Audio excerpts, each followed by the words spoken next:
I was like, is it me? Have I, like, have I been scammed, or have I just not done all the things that they told me I should do, within the contracts that I signed for the courses that I signed up to? What's up, friends? Welcome back to my channel. Hi if you're new here, hi if you're not. I apologize for this lighting situation. I'm still trying to figure it out since I've moved. Okay, hi, I'm not gonna talk very much. We have a great interview today. I really want to send a big thanks to this individual for coming on, sharing her story, and doing so with such vulnerability. You might find our conversation sort of bounces a little bit all over the place, but I think that there's a lot of value in the conversation that we have, the questions that are discussed, and the transparency that she offers in sharing her experience. Hi, buddy. Somebody just got a haircut. On that note, if you like my content, please be sure to give it a thumbs up. Subscribe to my channel if you're not already. Shout out to my channel VIP members. Thank you so much for being here. If you're interested in learning more, click the join button down below. Let's go ahead and jump right into the interview.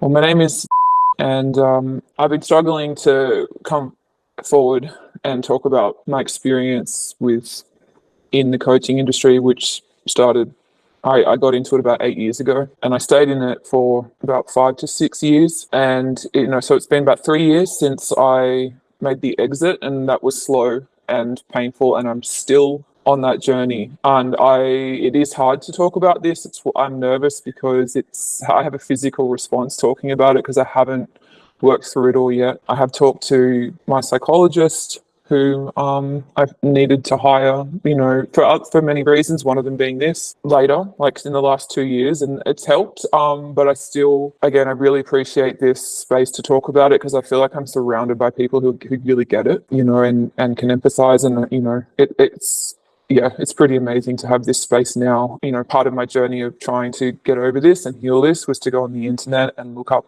other people's stories to hear, is it me? I was like, is it me? Have I, have I been scammed, or have I just not done all the things that they told me I should do, within the contracts that I signed for the courses that I signed up to? Have I done it wrong? Well, sometimes I still think that.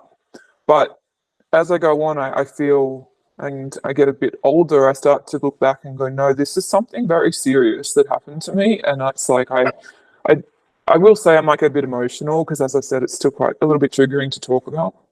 But it definitely, for lack of a better word, it feels a bit like a violation of my rights. And it might be a bit different in Australia, but I know that, compared to America, but I did go over to America to go, to get involved in 2 of the coaching programs that were really massive, and I spent a ridiculous amount of money on. But I think it's quite similar. It's unregulated here as well. Anyone can just go, I'm a coach, I'm going to coach you about plants or like dogs or whatever, Anyone can just put their hand up and do that. So it began when I hired a relationship coach, and I'm not going to go into my whole backstory, but I did some traumatic experiences in my childhood, and the home environment in which I grew up in was a little it was a lot unstable. And so, my whole life, I think that I was craving that motherly attention and that affection. And I found that in this woman. I found this sense of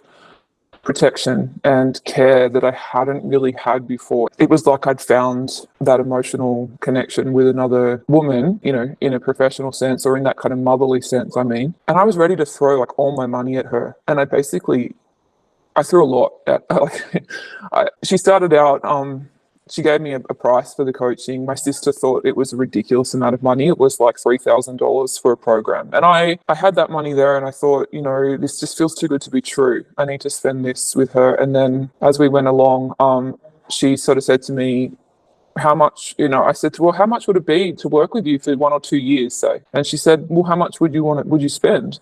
I, really quick side note, had no experience in money management. So she said to me, how much would you be willing to spend? And I said, well, anything to keep this relationship with you going and to have your love and support whenever I needed it, like 24/7. That's already problematic. Yeah, so I had no experience with, money management or investments or, anything of that nature. I did a degree in agriculture business.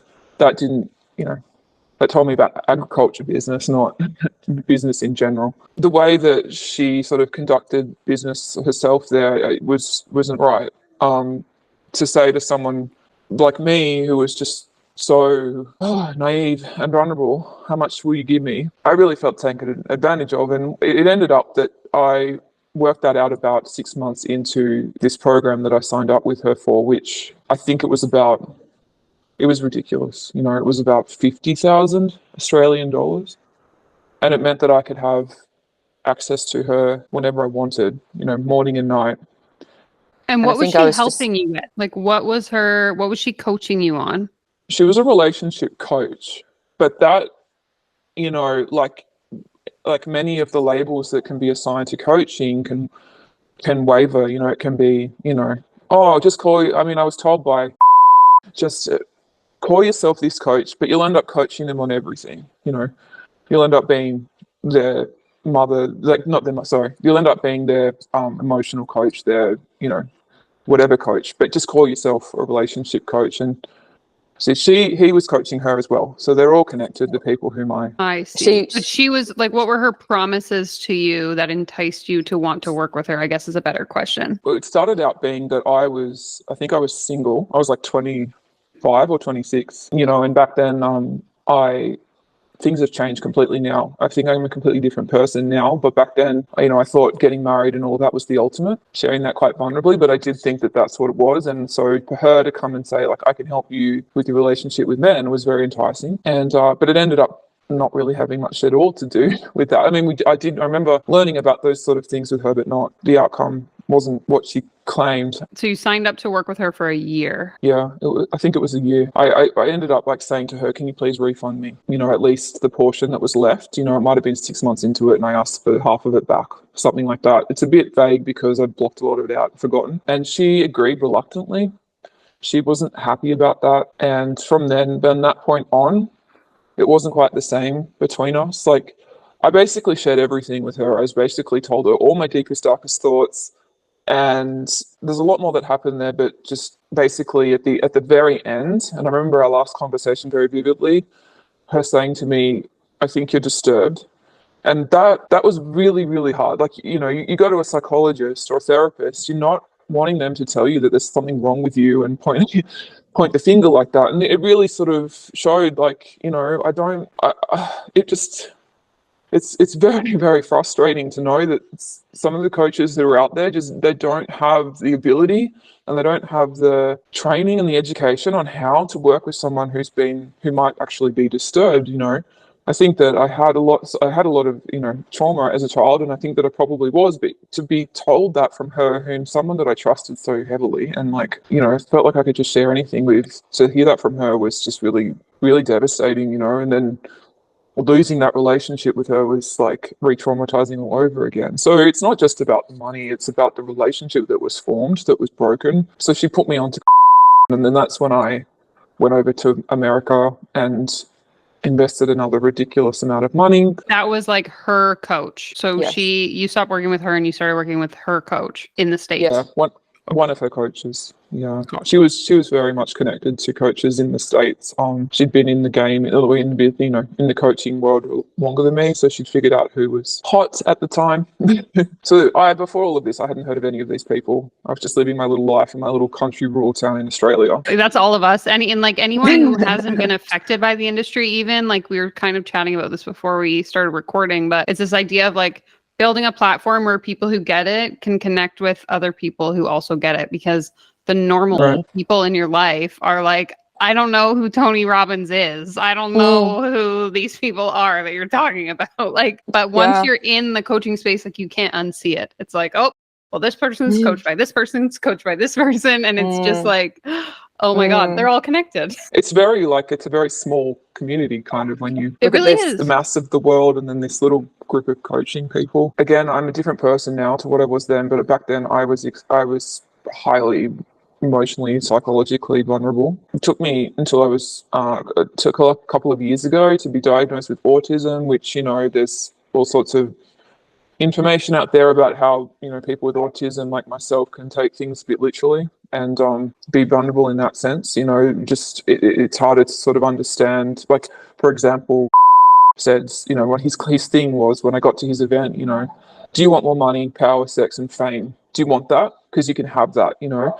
And in my mind, I'm I'm literally thinking, oh my God, I can have that tomorrow. It was just so naive. I've kind of been through the motions of hating on myself for those mistakes that I made. It's more like now I'm in this phase of analyzing it and pulling it apart and what was wrong, what did I actually get out of it as well, what was actually positive about it and what was really wrong, and where was I taken advantage of and why. I don't want to say that I think that it's entirely a negative thing, but I think that elements of what these coaches, particularly the really big ones, like, I mean, there has to be some sort of like dodgy reason why they went from nothing. His story, he went from nothing to being a multi-millionaire in quite a short amount of time. Like, it just doesn't add up. But when you are, desperate to feel more powerful and feel seen, and you haven't had that attention from your parents, it's a cocktail for just like, here's my money, like, let's do what you said we're going to do. His constant thing was, if you put in the work, his thing was, success is inevitable if you're willing to put in the work. And I was like, I'm willing to put in the work. And the reality was then, COVID came and just shut everything down. And I think that was another thing. But at the end of the day, I don't think that I would have ever been able to be successful, whether there was COVID or not, because I don't think I was the kind of person that could do what he was, projecting you need to do in order to become this millionaire in this way as a coach. And that's it. That's the piece that I think often gets sort of like brushed over by a lot of these coaches, because they, like you were saying, they always want to push the blame back on you. So you don't get the results you want. It's your fault. You didn't do what I told you to do. And the reality is, you wouldn't have, if you don't have the right personality where you're willing to forego your morals, you're willing to act in a way that's not ethical, in my opinion, you're not going to see success in this industry, because the only people who are successful, again, this is my opinion, are the ones who are willing to do whatever it takes to make the money. I will tell you whatever lie you need to hear to get you to sign up for my program. Those are the people that are going to financially be really successful.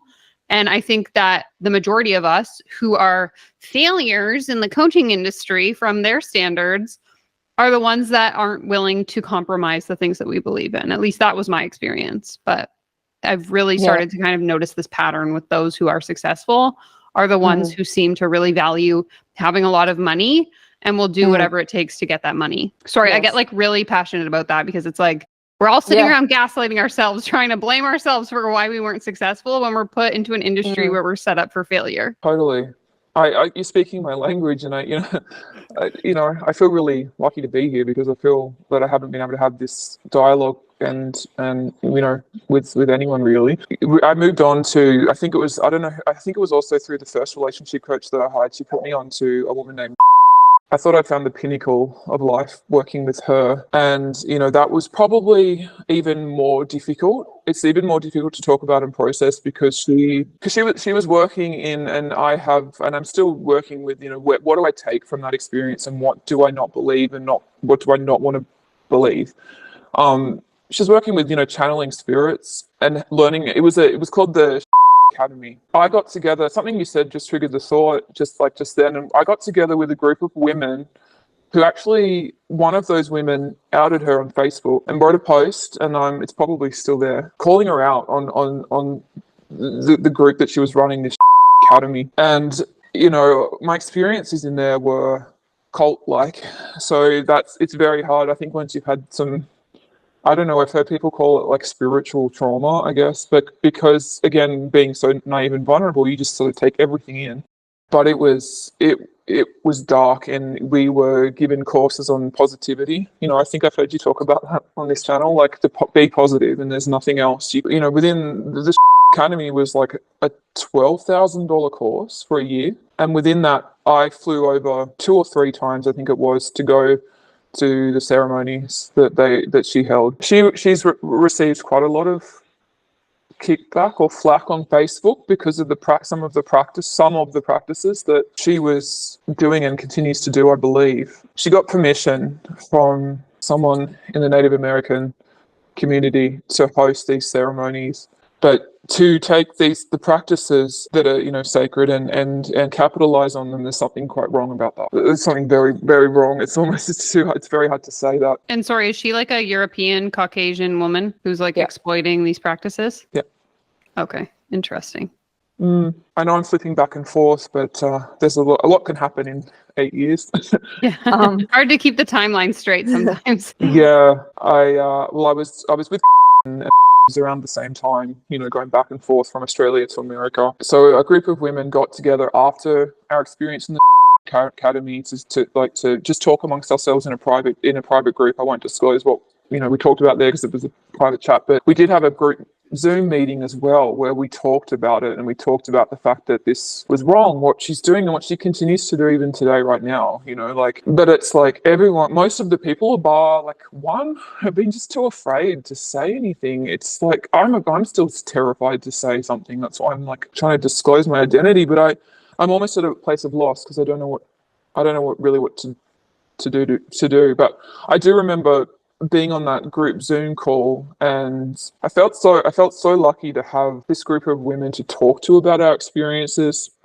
Unfortunately, part of their response to me saying, I can't let this go because there's something very wrong that's happened here. Unfortunately, most of the people in that group's response to that was, you have to let it go.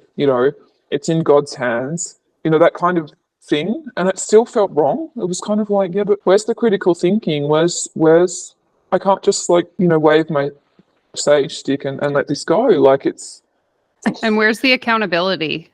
That's the piece with like so many of these coaches is they're never held accountable to not providing what they were supposed to, or for leaving us in a place where we're actually worse off than when we started. Yeah, I mean that's the ultimate thing. I mean, the word narcissism gets thrown around a lot in this day and age, but I mean, a trait, I think a characteristic trait of maybe a lot of the coaches might be something, a little bit of that. You know what I mean? I have a whole video. If you are video and you haven't seen it, you can click here on the screen. But I did a video that sort of parallels the similarities between not necessarily like narcissism as like a diagnosis, but a lot of narcissistic behaviors that many of these coaches tend to sort of exude, for lack of a better term. But not to say they're all narcissists, but I am personally of the belief that like you don't have to be a narcissist to demonstrate narcissistic characteristics. And there's a lot of overlap from the research that I've done that kind of suggests that this would be the case. Yeah, especially the part, one of the most important points I think that was made before is about that lack of accountability. I believe, and I could be wrong, that's a trait. Yeah, because they're never at fault. They always, no. If there's something to be blamed or someone to be blamed, it's somebody else. It's never me. I know, and that's also them. It's their strategy for selling and not offering refunds and. Yeah, the not refund piece is huge, and again, that comes back to like the gaslighting. It's like, well, Danielle, you didn't get what you wanted. Yeah, it's your fault. You didn't put in the work. You didn't follow my 5-step system. You didn't try hard enough. Yeah, it makes you just feel terrible. I'm still working on that feeling of just. It's hard to put it's like disdain, or it's just there's anger in there. It's like the stages of grief after you have one of these experiences. And I mean, I'm sure people have coaching experiences out there that are really positive. I've actually had some myself, but I really, think that it's important if anyone's coming out of the void of having no idea of who Tony Robbins is or anyone like that, and then they're like, oh, coaching, they might actually watch some real accounts of the negative experiences people have actually had, and have actually to maybe make a better decision. Like, I wish I had done that. Do you know what I mean? Yeah, exactly, because I feel like the world of coaching can be really enticing to people. I was actually having this conversation with someone the other day because they were like, oh my God, like I love Jay Shetty. And I was like, ooh, like I used to really like him too. But then I kind of got into this world where I realized like what the personal development space is really about. And I was like, some of the stuff that he talks about is actually problematic if you get like below the surface of it, because it's not just about feel good. It's feeling good as a choice. And if you choose to be sad, that's your fault. That's your problem. And that's when it starts to get really toxic. And so it's like, where is the space where this like personal development coaching stuff can be productive? And where's the line where it's like, okay, this is counterproductive. Now it's making my life worse. Yeah. Where is the line? Like, I think I've heard you talk about this a lot, just the non-regulation around it. There's no laws around it, is there? You just wake up tomorrow and be like, I am now an expert at marriage coaching, even though I've never been married. Yeah. Doesn't matter. Well, that was exactly the first coach that I was talking about before. Like, but have more money, love, sex, power, fame, this thing, and then within like 2 years of being in the coaching program with him, he had a divorce, and his wife and kids had moved out, and I was like, whoa, this is the person that I've been looking up to for this perfect life, and it's not perfect. And I know that, again, that's just me being really naive, but I mean, it was a shock, because when you are really vulnerable, you tend to idolize these people a lot, or a little bit, or a lot. Well, especially when they like exude the characteristics that you desire, right? Like you're saying, I want to be wealthy, I want to be in a healthy relationship, I want all these things. And this person seems to have it. It's the same in business coaching. I want a successful business. Well, this person says they make $1 million. That's what I want to do. So it's like you will blindly follow whatever they say because on the surface, it seems like they have all the answers. And when you're in a vulnerable position, you're not taking the time to think critically and be like, is this too good to be true? You're just like, I need this. They have it. I'm going to buy it. Yeah, and I feel that, I was in a privileged position because I mean, I don't know for sure if I mentioned this before, but my parents had me when they were 47 years old, both of them. So my grandparents, therefore, they passed. I never met my grandfather. He passed a long time ago. And so I was in an unusual position, call me a trust fund baby if you want to. I don't really care, but it's not about, again, I've said this before, but it's not all about the money. But I was in a privileged position where I did have, like money that was given to me to put towards my future. And I take responsibility for the fact that I chose to do this, to do that with the money. But I had I probably still do, a lot of psychological, issues. And it was just a cocktail for like, a personal disaster is how I feel about it, to be honest. I haven't actually spoken, I haven't said that out loud, about the fact that I inherited some money and that's what I did with it. It's embarrassing, to be honest.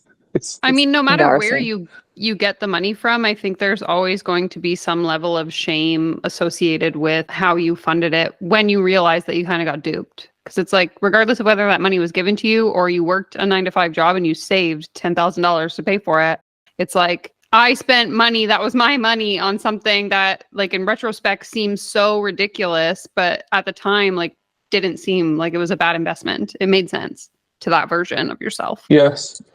And I think I earned, I don't know whether you call it karma. I don't even know what it is. But by the end of my 5 to 6 years in this, life coaching soup, I had nothing left, and it was the beginning of COVID at that time. And I mentioned this in my submission also. I was cleaning toilets and houses. I cleaned a mansion for a very long time.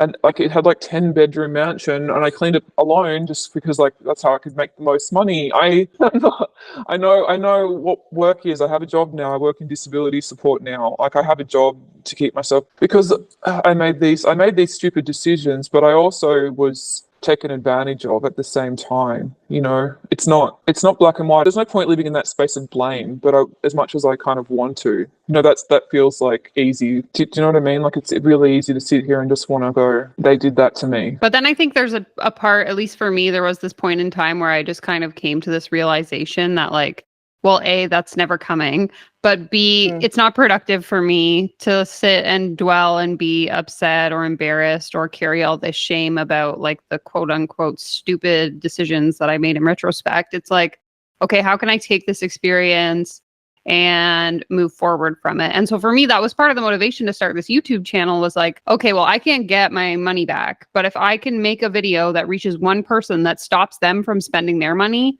then to me, like you were saying with the karma piece, it's like, I'm like, whatever it's called, paying it forward to the next person that doesn't get duped. Totally. That's how I felt about having this conversation with you today. 100%. Well, I thought, having this conversation might not change a single thing in my life. It'll just carry on today, like every other day. But if someone else might hear it, if it goes out there, and change their mind about something that could be very detrimental to their financial future, then I'm happy. I've done something good with the crappy situation. Yeah. And so I'd be curious then, kind of on that note, when you're thinking back to this place that you were at, say, like 8 years ago, were you actively seeking out a solution? Like, how did you kind of fall into the space? Because I think for a lot of us, or at least in my experience, when I think back, I'm like, okay, I wanted to start a business. So I was on Google or Facebook looking up like how to start a business. And then I see like a live video, and next thing you know, I'm 20 steps down the rabbit hole of this space. Like, how did that transition happen for you? I think through, probably ironically, through a lot of the, conversations that I've had in that coaching space, but probably more predominantly the ones that I've had with therapists and my psychologist, I've sort of come to understand childhood trauma a lot better, and how the patterns that are laid down in earlier years of your life can really, well, they lead to the way that you think, obviously, and it's just, the way that you perceive the world later on. And so I think that my perception was very much, I came from quite a conservative in the sense of like it's expected to get married and have children and find a husband, basically. But it also combined that with wanting to please parents who, a lot of the time, things, the way that I perceived it as a child, that I was never good enough. And so I had this real deep desire to please them and make them happy. And I knew that if I could do something, I think it was subconscious, but something in me was like, if I can do this, then I'll be accepted by my family, I'll be on the right path. But at the time that I reached out to the relationship coach in 2015, I had just finished art school. I'd just spent the whole time drinking and taking things, and I was in a pretty dark place, and I thought there's something wrong with me. Like I'm not taking healthy steps. I'm like, there's something wrong with me, basically. That was my thinking. And I need someone to, it was very spur of the moment. I Googled, how do you have relationships with people? I also grew up on a farm. I have siblings who are 20 years older than me, but I was like an only child in a way. And so I've been alone a lot in my childhood, and just felt like there was something missing or something wrong. So it was just that need or that desire that led me to just getting my phone out when I was walking down the street one day in Sydney. And for some reason, she popped up. Her website popped up in my Google search. And then I called her, and then had like that first initial sales conversation, the one where they convince a you clarity that you need them. call. Yeah. Let us give you your 30-day blueprint, aka we're going to sell you our $20,000 program. Yeah, and like before we speak again, you have to deposit X amount. It's, that's vaguely what I remember happening. They're asking you like all of these leading questions. I've talked about this a lot too. Is like they'll ask you a bunch of questions that they know you're going to say yes to. That will like prime you to say yes to the sale when they come with this like absurd price. Yeah, I mean, has a blueprint, like a script that he gave everybody. So he had, like, say, 100 people in the same room with the same script. I think is that MLM marketing? I'm not really familiar with that business model. No, not necessarily. Like MLM is like a specific type of business where you would like buy into a product and stuff. But I mean, they all use the same sales tactics. So if I were to join an MLM, my upline would give me a script that I would use to get people to join my MLM. But the same behaviors are just mimicked in coaching. I used the script once or twice that he gave us, and I felt weird. Like, these aren't even my words, Exactly. To fit this particular persona, because even I've talked about this too, is like, I'll go back and look at my old Instagram or Facebook posts from when I identified as a coach. And I'll read it now and be like, who wrote this? Like, I don't talk like this. Where did this script come from? Because I clearly copied and pasted it from somebody else. Like, this is not me. That kind of ties into the piece you were saying of like thinking back to when you were 25 and how you're so much of a different person now. It's like, I almost disassociate with like that version of myself because it's so far detached from like who I actually am as a person now. Yeah. And the thing is, I don't know about you, but I know that there's a million roads, right, that you could take to get to like who we are now. It doesn't necessarily have to involve hundreds of thousands of dollars and basically having zero in your bank account and having all this like shame and mental pain and like that didn't need to happen. You know what I mean? It just seems it's like counterproductive. Like I could have got to where I am now without having to deal with all that shit. I don't want to come across like in a way that's like, well, I can see, I guess this is part of the nervousness of putting things out there, is like people go, oh God, you were given all this money, what are you complaining about? It's like, I just want to reiterate, like, it's not about the money. It's about the fact that people think it's okay to go and just take advantage of mentally vulnerable people, you know, and it's like, that's not right. It's not right. Yeah, and I think that regardless of like again where the money comes from, at the end of the day it's your money. So who is to say that, John Doe has the right to come and convince you like give me all your money, whether you have to take that out on a loan, whether it's money you already had, that doesn't matter. The fact is he's taking Yeah. something that isn't rightfully his, but he's duping Mm. into thinking like, well, I'm giving you this like magic solution in exchange. So it's the equivalent energy or whatever the freaking BS that they say. Yeah, and at the end of the day, we sort of all end up in, well, the ones who, you know, like myself, who really handed it over in a signed contract where there were no refunds, we all end up in the same place at the end of the day. You know, I maxed out a credit card as well. So yeah, like you said, like whether it's however we get it, we all, the ones that like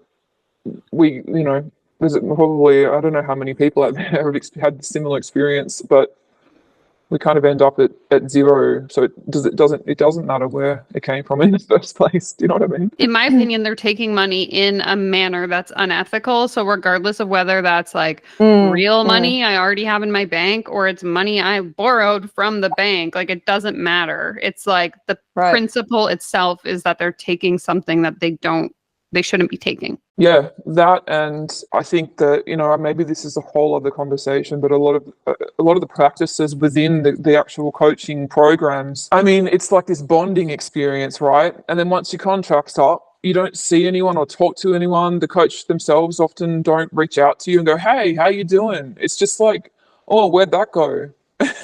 They just fall off the face of the earth.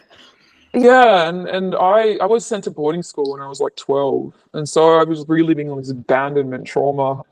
Like it's just like all these people I got really close to, and just yeah, they just dropped off the face of the earth. Very strange experience. Very strange. So I'm actually kind of curious just because this is kind of what I'm grasping from your story. So the first coach you worked with was a relationship coach that was going to like help you get into a relationship.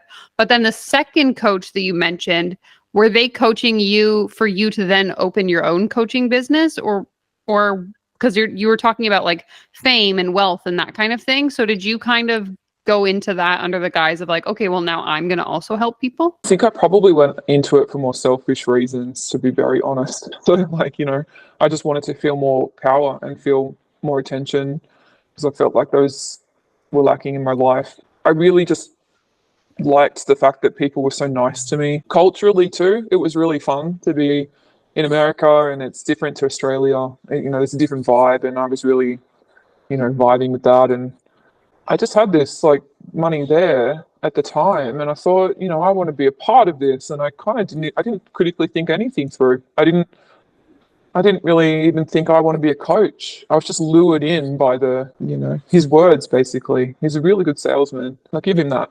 And I don't know, I think if I mentioned the muscle testing, which now it's a thing where we were taught if you hold your arm out and it's a no to a question, you ask a question, and if it's a no, your arm will drop a little bit. And if it's a yes, it'll stay firm like that. And they use that method to get people into the program. So, like, do you think joining is like the $70,000 program for 1 year? Do you think it's a good idea for you to be in this? It was like, yes or no. And then he'd get people up on the stage to put their arm out. And in that moment, like, it's 2 second moment of your arm going stiff or not, you've just spent, oh my God, I feel like an idiot. I haven't like said this out loud, so it's a little bit confronting. Honestly, though, that's not like the first time I've heard of that. I don't know if you're familiar with Kia's World here on YouTube. She is also like a recovering sort of self-help, personal development space person. And she has covered a lot of these sort of like pseudoscientific rituals that a lot of these grifters will use to like get you to stay in the grift, basically. So sort of say, like, this is like a pseudoscience technique. Is that what you're Exactly. saying? Muscle testing. There's also like another one I remember from one of her videos where you like lay on a table and they like hover their hands over you, and it basically looks like an exorcism is happening. But it's like, now we can talk about it and we can laugh and be like, oh my God, this is so ridiculous. But again, when you're in the space and you're like around all these people who are also believing it, it's very easy to be like, okay, yeah, like this is legit. Like these people know what they're talking about. You're drinking the Kool-Aid. Yeah, I've watched so many cult documentaries on Netflix ever since and made parallels there. And yeah, I guess I'm kind of laughing because it's like a nervous laughter. Like I can't, and I haven't said that out loud because I haven't told people around me and my, friends and family about this now because the fear of looking like a complete idiot, really.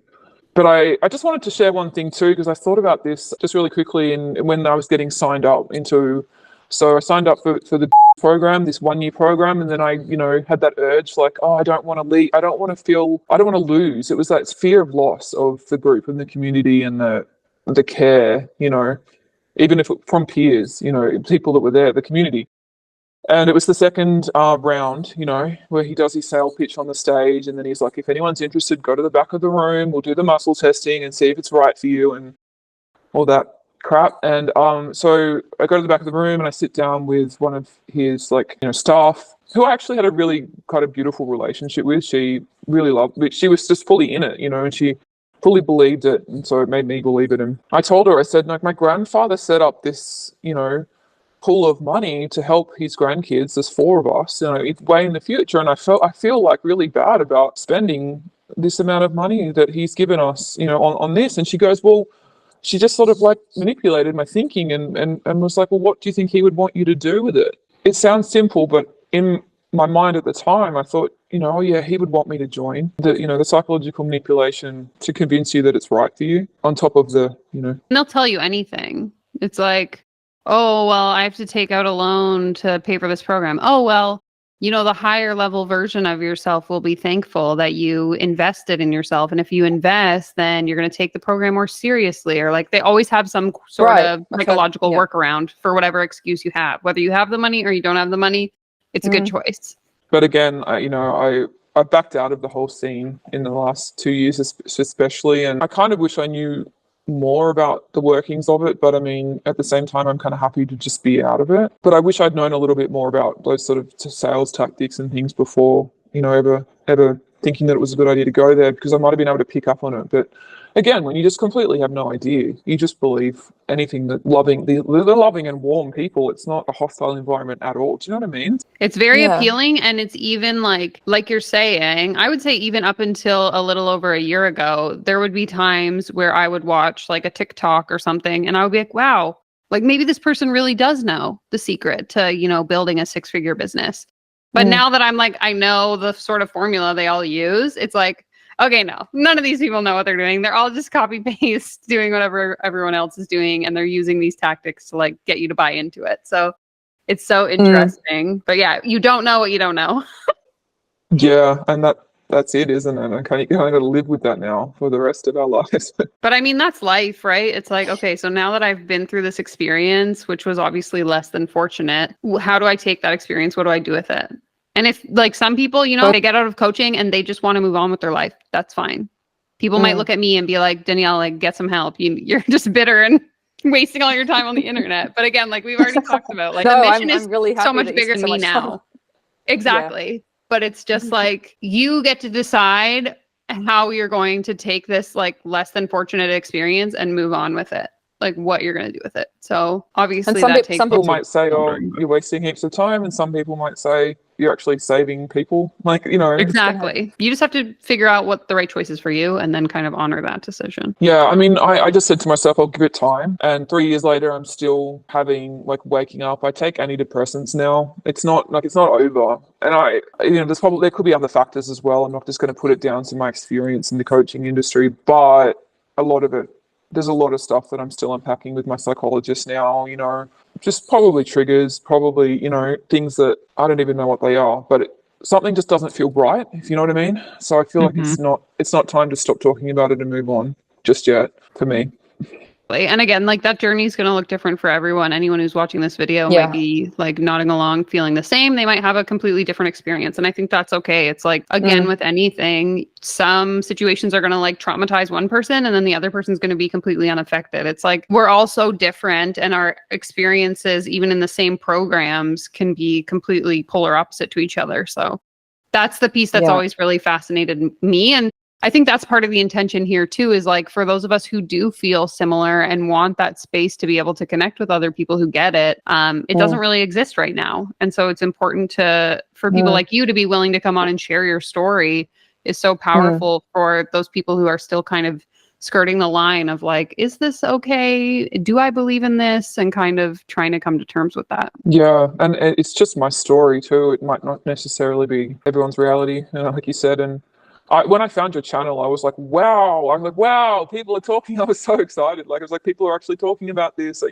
thought it was just, a kind of a closeted thing. But yeah, really, I'm really happy to have found your channel. So please don't disappear. I launch a coaching program, convince all of you to buy it. Yeah. It's really just a long-winded sales strategy coming 2024. My new coaching program. It's like, wow, she's good. Actually, it's funny because, and like people who have been in sort of like the anti-MLM community for a long time will know who I'm talking about. But there was one anti-MLM creator who was like one of the biggest in the space. And then all of a sudden one day just decided to like join an MLM.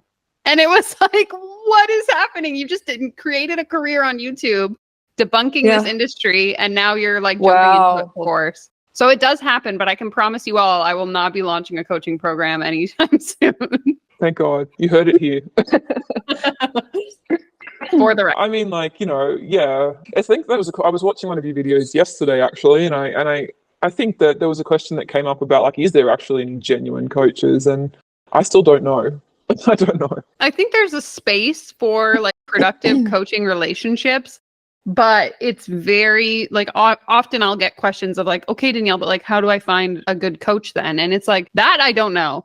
The only people I know with effective coaching relationships aren't really being sold on the idea of coaching. It's more like a natural sort of mentorship that forms over time from like finding someone who has done what you want to do or who has experience in the thing you want to learn about. It's never really like, oh, I found Sarah's webinar on Facebook and joined her program and it was amazing. It was like the more organic sort of coaching, informal coaching relationships are the ones that I am more like, I lean more towards supporting those versus this, like, let me sell you on a dream and convince you I have all the secrets. Yeah, the salesman or saleswoman or whoever sells whoever. Exactly. Yeah, I mean, I stayed in contact with one of the elders from the group of and she and I have had a really great relationship post.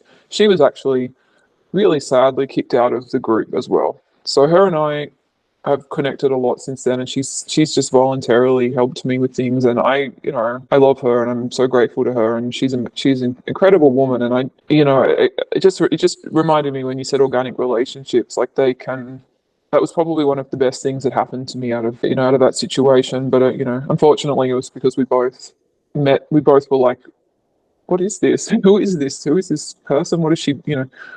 We both had our criticisms, continued the conversation with each other. It wasn't just like, okay, see ya.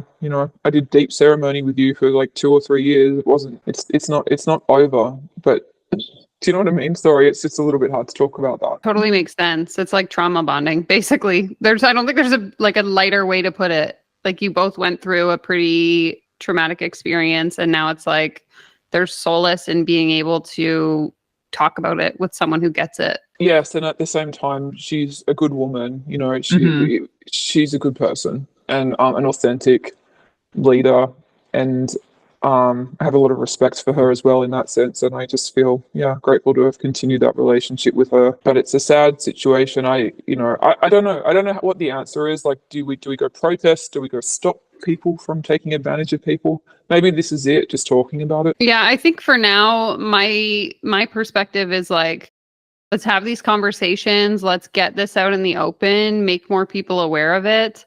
And then who knows? Honestly, I got a comment on TikTok today that there was like a major coaching company in the US that got shut down by the FTC. So I'm like, wow. Maybe we take the anti-MLM approach and just start reporting all these people to the Federal Trade Commission. I don't know what the answer is, but especially with like the income claims and that kind of thing. But I'm like, where's the recourse for these people? They just get away with it. No one's holding them accountable. Again, we come back to the accountability piece. Yeah, I mean, I think that what you're doing is amazing. Like starting the conversation, with just everyday folks like me who've been through it. I think it's a great way to start. The conversation, the awareness. And even the people that are still in it, like I'll get emails, DMs on Instagram of people who are right. like, I found your channel and I was pissed because I didn't agree with everything you were saying. Then I started watching the content and I woke up and was like, okay, this makes sense. Like maybe I do have a little bit of a disconnect from, like, again, coming back to this conversation, the person I'm presenting myself as versus what I actually believe in and who I actually am, like how I'm showing up. Well, I mean, if I wish I'd kind of come across a channel like your channel or someone like yours, like in my early stages, because Exactly.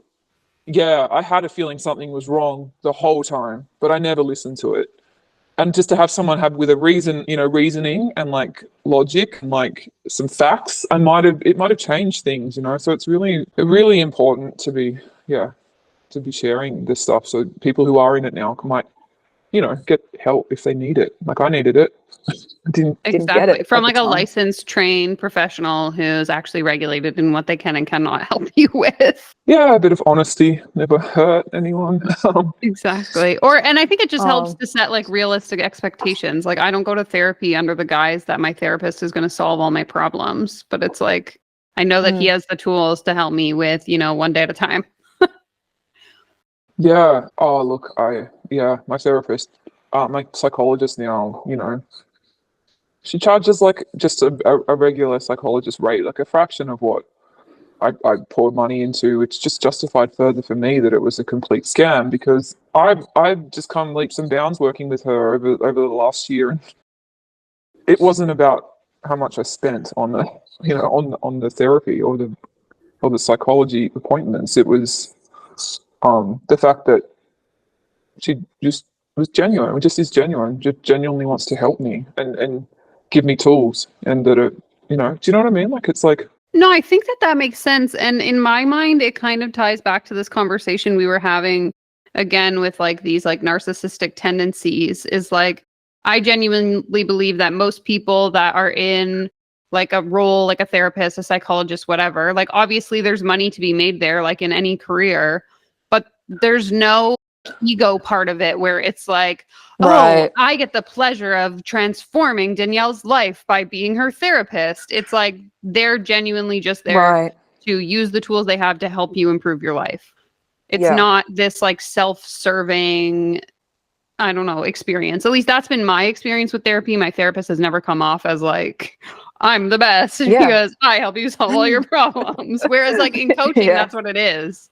It's people like bragging about their clients and I just don't understand how I couldn't see it before, but I mean, I guess time will tell. I guess maybe it's something to do with maybe being a little bit codependent, empathic, and you get into that bond, with the empath and the narcissist. And I don't know, like my dad's quite a narcissistic person, and I grew up with that, and I grew up with being sort of told what to do, and him gaslighting me, and I just was used to that. So I guess like it just was normal for me to go and let people do that. Do you know what I mean by that? We're conditioned as humans based on our experiences, right? And so there are certain patterns that we tend to duplicate in all of our relationships. And so a coaching relationship is really no different than any other relationship we would form in our lives, right? And so it makes sense that if these people can sort of prey on those vulnerabilities and speak to those things that we have a tendency to latch onto, that we're going to be more likely to kind of just go along with it. Yeah.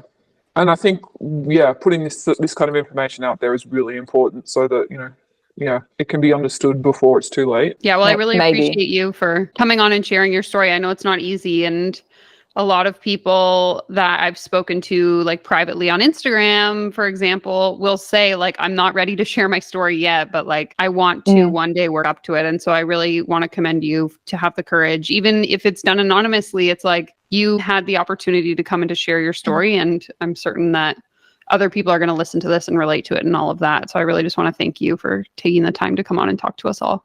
And I'm super grateful. I've been waiting for the moment or the opportunity for like 3 years. Somebody listen to me. The right space and the right person to share it with, So I am very, very grateful that I could do this, have this conversation with you today. And Do you have any like parting words of wisdom that you'd want to give to someone who was maybe in the position you were 8 years ago? like, don't rush in to anything that's presented to you in the form of a coaching program.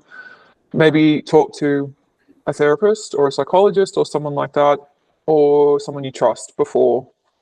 Have a conversation with someone before you actually invest in it.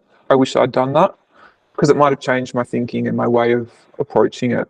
Always say like the more people you can ask, the better. So, maybe you ask Totally. your sibling and they're like, Yeah. I don't know. And then you ask your partner and they're like, no, definitely not. And then you like ask, your therapist and they're like, no, no, no, no, no. Like if you can get that from multiple people, that's usually a pretty good indication that you're making a silly decision. Yeah, exactly. I didn't ask anyone. I just went off my anxiety. Yeah. I was like, Right. who's going to solve all my problems? Let's go. Where do I put my credit card?